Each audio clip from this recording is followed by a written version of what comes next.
Hello friends, good morning all of you. कैसे हो आप सभी? मस्त होंगे, स्वस्थ होंगे। मैं आज आप लोगों के लिए बीएसटीसी की दृष्टि से शानदार क्लास लेकर आया हूँ। बीएसटीसी का मॉडल पेपर 1 है। आपके सामने बीएसटीसी के एग्ज़ाम में आज की क्लास शानदार महत्वपूर्ण होने वाली है। आप लोग चैनल पर नए हो तो चैनल को सब्सक्राइब कर लीजिए। वीडियो अच्छा लगे तो लाइक करना, शेयर करना ना भूलें। बिना किसी देरी के शुरू करते हैं आज का सेशन। आज की क्लास में राजस्थान ज्योग्राफी के अर्थात भूगोल जो आपके नए जिलों के आधार पर मिलेगा, इतिहास और कला संस्कृति से आपको क्वेश्चन देखने को मिलेंगे। देखिए आज की क्लास का पहला क्वेश्चन। राजस्थान राज्य गंगानगर शुगर मिल है। तो राजस्थान राज्य में जो गंगानगर शुगर मिल है, गन्ने की जो चीनी उत्पादन के लिए जो मिल है वो किस प्रकार की है? निजी क्षेत्र की कंपनी, सहकारी क्षेत्र की कंपनी, सरकारी उपक्रम या सरकार और निजी क्षेत्र दोनों की?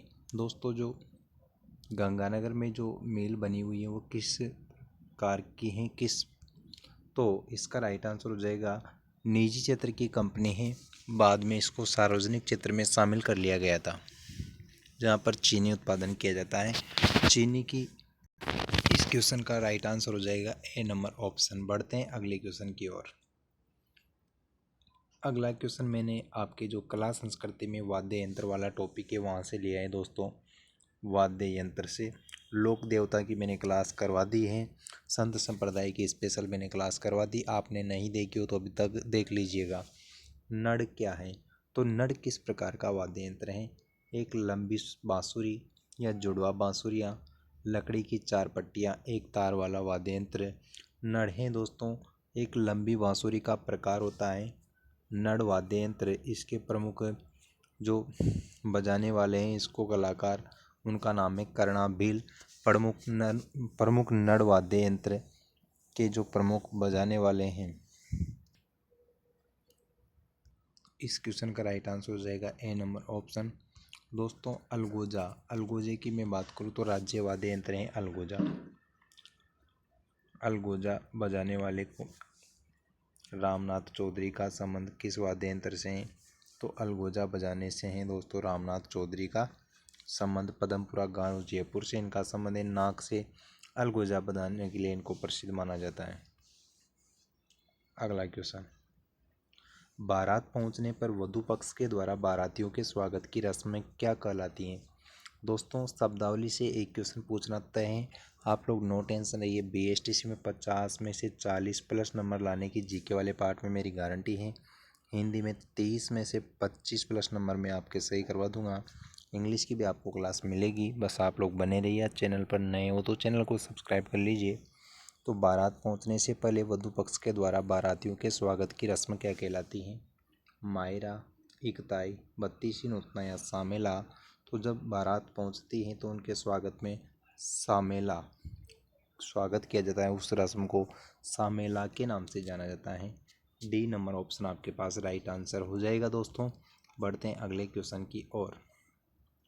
राजस्थान में पंचायत समिति के सदस्य वेरी वेरी इंपॉर्टेंट क्वेश्चन है दोस्तों, क्योंकि राजस्थान की राज व्यवस्था से सीधे ही क्वेश्चन आपके पूछते हैं। तो वर्तमान में राजस्थान का मुख्यमंत्री कौन है या फिर मुख्य निर्वाचन आयुक्त कौन है, कौन क्या है, ये सारी जानकारी करंट की भी आपको होनी चाहिए। तो पंचायत समिति के जो सदस्य होते हैं उनकी नियुक्ति किसके द्वारा की जाती है? नियुक्त होते हैं या फिर मनोनीत होते हैं? अच्छा क्वेश्चन है। तो प्रत्यक्ष रूप से निर्वाचित होते हैं क्या, अप्रत्यक्ष रूप से निर्वाचित होते हैं, या फिर मनोनीत होते हैं, या राज्य सरकार द्वारा नियुक्त होती है? तो दोस्तों, राजस्थान में जो पंचायत समिति के सदस्य हैं राज्य सरकार के द्वारा नियुक्त होते हैं। वर्तमान में त्रिस्तरीय पंचायत समिति जो ढांचा है दोस्तों पंचायती राज, एक तो होता है आपके ग्राम स्तर, एक होता है पंचायत समिति स्तर, एक होता है जिला स्तर। तो ग्राम पंचायत, पंचायत समिति और जिला परिषद, इसका प्रमुख होता है वो होता है सरपंच, और यहाँ पर जो इसका प्रमुख होता है प्रधान, और उस जिला परिषद में होता है जिला प्रमुख। तो आपको होनी चाहिए ऐसी नॉलेज। राज्य सरकार को कानूनी मामलों में सलाह देने के लिए अधिकृत है। वेरी वेरी इंपॉर्टेंट है। राज्य सरकार को कानूनी मामलों में सलाह देने की कौन सलाह देता है? तो मुख्य न्यायाधीश या महान्यायवादी, महाधिवक्ता या उच्च न्यायालय। दोस्तों, जो आपके अनुच्छेद 165 है वो कहता है कि भारत का एक महाधिवक्ता होगा। तो महाधिवक्ता को ये अधिकार है। और भारत जो राजस्थान का प्रमुख महाधिवक्ता कौन है? जीसी कासलीवाल। वेरी इंपॉर्टेंट है दोस्तों। राजस्थान का प्रमुख महाधिवक्ता का नाम है GC Kasliwal. C number option आपका राइट आंसर हो जाएगा दोस्तों। निम्न में से कौन सा राजस्थान के मुख्यमंत्री का पद नहीं है? तो इनमें से कौन सा राजस्थान में मुख्यमंत्री का पद अर्थात मुख्यमंत्री किस किस की भूमिका निभाता है? तो अंतर्राज्यीय परिषद का सदस्य, राष्ट्रीय विकास परिषद का सदस्य, या फिर मुख्यमंत्री सलाहकार समिति का अध्यक्ष, राजस्थान राज्य मानवाधिकार आयोग का अध्यक्ष। राइट आंसर हो जाएगा राजस्थान राज्य मानवाधिकार आयोग का अध्यक्ष। तो राजस्थान मानवाधिकार आयोग की मैं बात करूं तो ये क्रियाशील कब हुआ था? ये क्वेश्चन बहुत बार पूछा जाता है। 23 मार्च 2000 को राजस्थान मानवाधिकार आयोग क्रियाशील हुआ था दोस्तों। वर्तमान में राजस्थान मानवाधिकार आयोग के अध्यक्ष कौन है? Gangaram Moolchandani. Very important question बता रहा हूँ दोस्तों, क्वेश्चन छपेगा। वर्तमान में राज्य मानवाधिकार आयोग का अध्यक्ष कौन है? तो गंगाराम मूलचंदानी। राज्य मानवाधिकार आयोग की सदस्य संरचना 1+2 = 3, अर्थात एक तो अध्यक्ष होगा और 2 सदस्य होंगे इसमें, तो कुल सदस्य संरचना होती है 3।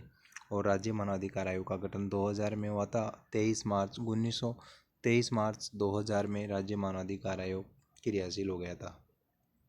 निमाड़ी एवं रागड़ी किस बोली की विशेषता है? वेरी इंपॉर्टेंट है दोस्तों, गारंटी के साथ बोल रहा हूँ, ये क्वेश्चन बीएसटीसी में छपेगा डायरेक्टली। निमाड़ी एवं रागड़ी किसकी बोली की विशेषता है? किस बोली की विशेषता है?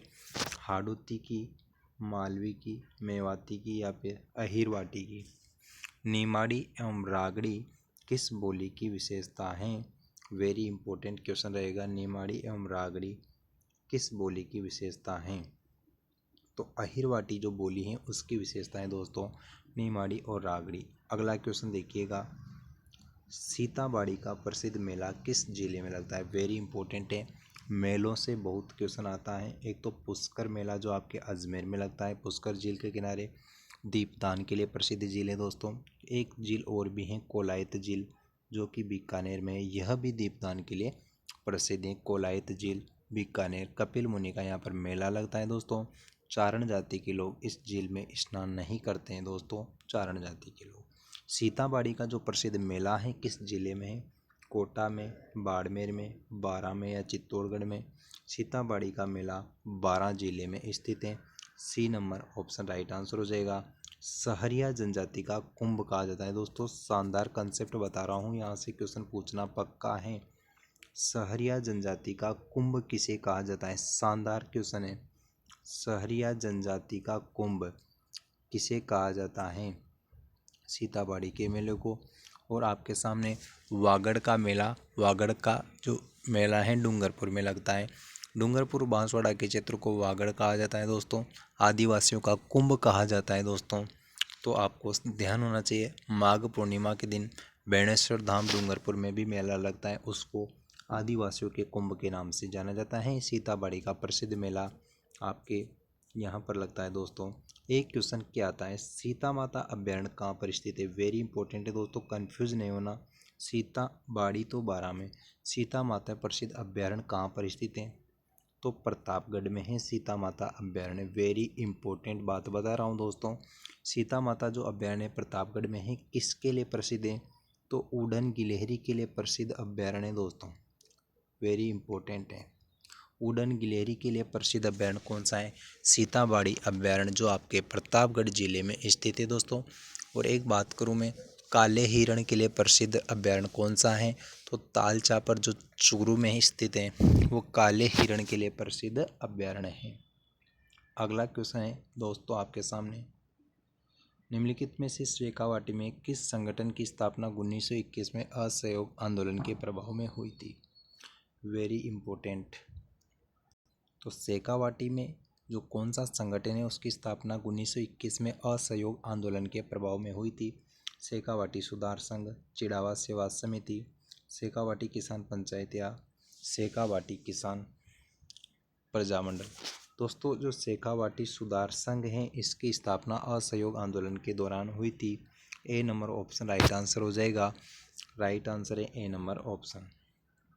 अगला क्वेश्चन, गोट मांगलो जो जिप्सम भंडार एवं खदानों के लिए प्रसिद्ध है। वेरी वेरी इंपॉर्टेंट है दोस्तों। गोट मांगलो जो स्थान है जिप्सम भंडारों के लिए प्रसिद्ध है, किस जिले में स्थित है? शानदार है दोस्तों। राजस्थान से क्वेश्चन ज्योग्राफी से क्या पूछा जा सकता है? राजस्थान की उत्तर से दक्षिण की लंबाई 826 किलोमीटर, पूर्व से पश्चिम की लंबाई 869 किलोमीटर, लंबाई चौड़ाई में अंतर है 43 किलोमीटर का। और जो ये उत्तर से दक्षिण और पूर्व से पश्चिम की रेखा ये लामपोलाई गांव नागौर में मिलती हैं। और गोट मांगलो जो जिप्सम के भंडार की खदानें प्रसिद्ध हैं, किस जिले में है? श्री गंगानगर में, हनुमानगढ़, बीकानेर या नागौर? तो नागौर में स्थित है दोस्तों। राइट आंसर है डी नंबर ऑप्शन। अगला क्वेश्चन, झालीबाव और मामादेव का कुंड किस दुर्ग में स्थित है? वेरी वेरी इंपॉर्टेंट है दोस्तों। दुर्ग से एक क्वेश्चन पूछना तय है क्योंकि राजस्थान के सभी दुर्ग आपके सिलेबस में हैं। प्रसिद्ध किला चित्तौड़गढ़ का किला प्रसिद्ध है, आप लोग जानते ही वो। उसके बारे में कहा गया है कि गढ़ तो गढ़ चित्तौड़गढ़, बाकी सब गढ़ैया। रणथंभौर का प्रसिद्ध दुर्ग है, उसके बारे में अबुल फजल ने कहा है कि अन्य सब दुर्ग नंगे हैं जबकि यह दुर्ग बख्तरबंद है दोस्तों। हम्मीर देव वहाँ का शासक था। जोगी महल वहाँ पर प्रसिद्ध तीर्थ स्थल है। और जो त्रिनेत्र गणेश मंदिर है वह भी वहाँ पर स्थित हैं। आपके सामने जो चित्तौड़गढ़ का निर्माण करवाया था चित्रांगद मौर्य के द्वारा। चित्तौड़गढ़ दुर्ग में कीर्ति स्तंभ, प्रशस्ति, अनेक विजय स्तंभ भी यहाँ पर स्थित हैं। तो आदि दर्शनीय स्थल यहाँ पर स्थित हैं चित्तौड़गढ़ के किले में। झालीबाव बावड़ी और मामादेव का कुंड है किस दुर्ग में स्थित हैं? चित्तौड़गढ़ में, गागरोन में, कुंभलगढ़ में या तारागढ़ में? दोस्तों कुंभलगढ़ में। झालीबाव बावड़ी और मामादेव का कुंड है कुंभलगढ़ दुर्ग में स्थित है दोस्तों। कुंभलगढ़ दुर्ग आपके राजसमंद में स्थित है। कुंभलगढ़ दुर्ग के बारे में कहा गया है कि यह दुर्ग इतनी बुलंदी पर बना हुआ है कि नीचे से ऊपर देखने पर सिर की पगड़ी नीचे गिर जाती है। वेरी वेरी इंपॉर्टेंट बात है दोस्तों। पता नहीं कितनी बार एग्जाम में पूछी जा चुकी है कि नीचे से ऊपर देखने पर सिर की पगड़ी नीचे गिर जाती है। इतनी बुलंदी पर बना हुआ दुर्ग है दोस्तों कुंभलगढ़ दुर्ग। इसकी दीवार की लंबाई 36 किलोमीटर है दोस्तों। कहा जाता है इस पर एक साथ 4 घुड़सवार चल जाते हैं दोस्तों। और कुंभलगढ़ दुर्ग, इस दीवार को भारत की महान दीवार कहा जाता है। तारागढ़ दुर्ग के बारे में कहा जाता है इस दुर्ग का निर्माण परियों और परिस्ताओं के द्वारा करवाया गया है। मेहरानगढ़ दुर्ग एक वेरी इंपॉर्टेंट दुर्ग है दोस्तों, उससे भी बहुत बार एग्जाम में क्वेश्चन पूछ लेता है। मेहरानगढ़ किला किस जिले में स्थित है? मेहरानगढ़ का जो दुर्ग है आपके जोधपुर में स्थित है। वेरी वेरी इंपॉर्टेंट है दोस्तों। चिड़िया टुक की पहाड़ी पर स्थित है। गारंटी के साथ बोल रहा हूँ आज की क्लास से एक क्वेश्चन पक्का मिलेगा एग्जाम में। बस आप लोग क्लास को पूरी देखिए और अपने साथियों के साथ शेयर कर दीजिए दोस्तों। चिड़िया टुक की पहाड़ी पर मेहरानगढ़ दुर्ग जोधपुर जिले में स्थित है। इस दुर्ग को मयूरध्वजगढ़ या गढ़ चिंतामणि के नाम से भी जाना जाता है।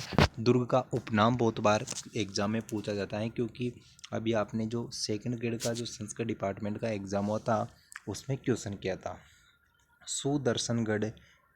सुदर्शनगढ़ किस दुर्ग का उपनाम है? यही क्वेश्चन था डायरेक्ट ही, यही क्वेश्चन था। सुदर्शनगढ़ किस दुर्ग का उपनाम है? पहला ही ऑप्शन था आपके सामने नाहरगढ़, तो नाहरगढ़ ही उसका राइट आंसर था दोस्तों। सुदर्शनगढ़ के नाम से नाहरगढ़ के दुर्ग को जाना जाता है। सर ये किस ज़िले में स्थित है? तो नाहरगढ़ आपके जयपुर ज़िले में स्थित है दोस्तों। एक और दुर्ग है जयपुर में आपके जयगढ़ का किला भी जयपुर में स्थित है जो कि ईगल की पहाड़ी पर बना हुआ है। यहाँ से भी बहुत बार एग्जाम में क्वेश्चन पूछ लेता है। तो ईगल की पहाड़ी पर तो जयगढ़ और नाहरगढ़ को सुदर्शनगढ़ के नाम से जाना जाता है। दोनों दुर्ग आपके जयपुर में स्थित हैं। पढ़ते हैं अगले क्वेश्चन की तरफ।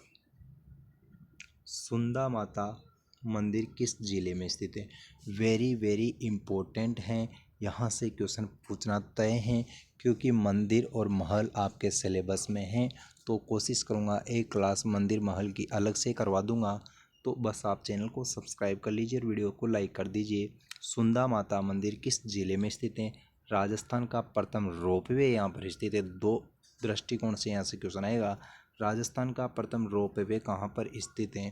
तो सुंदा माता में स्थित है। ये कहाँ पर स्थित है? जैसलमेर में, राजसमंद में, जालोर में या फिर बांसवाड़ा में?